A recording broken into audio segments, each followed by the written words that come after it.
गौराजी कहेली सुना महादेव अरे सिंधुरा लैया चटकोर रे ललनवा।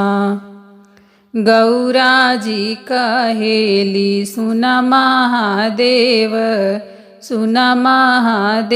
अरे सिंधुरा लैया चटकोर रे ललनवा। हमरे के देश गौरा सिंधुरा ना मिली हई, अरे भभूति से होला मोरे बियाह रे ललनवा। हमरे के देश गौरा सिंधुरा ना मिली हई, सिंधुरा ना मिली हई, अरे भभूति से होला मोरे बियाह रे ललनवा। गौराजी कहेली सुना हे महादेव, सुना हे महादेव, चुनरी लैया चटकोर रे ललनवा। चुनरी लैया चटकोर रे ललनवा। हमरे के देश गौरा चुनरी ना मिली हई, अरे चुनरी ना मिली हई, मृग छाला सा होला मोरे बियाह रे ललनवा। मृग छाला से होला मोरे बियाह रे ललनवा।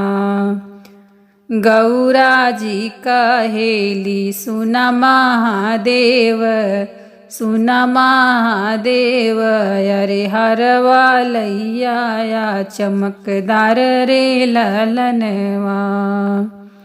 गौराजी कहेली सुना महादेव, अरे हरवा लैया चमकदार रे ललनवा।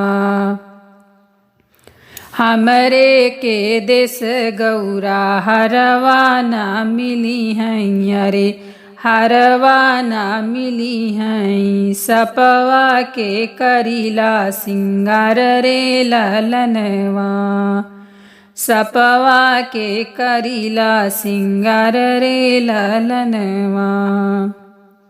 गौराजी कहेली सुना महादेव, सुना महादेव, झुमका लैया चमकदार रे ललनवा। झुमका लैया चमकदार रे ललनवा। हमरे के देश गौरा झुमका ना मिली हई, झुमका ना मिली हई, अरे बिच्छू से करीला सिंगार रे ललनवा। अरे बिच्छू से करीला सिंगार रे ललनवा। गौराजी कहेली सुना महादेव, अरे सुना महादेव, सिंधुरा लैया चटकोर रे ललनवा। गौराजी कहेली सुना महादेव, सिंधुरा लैया चटकोर रे ललनवा।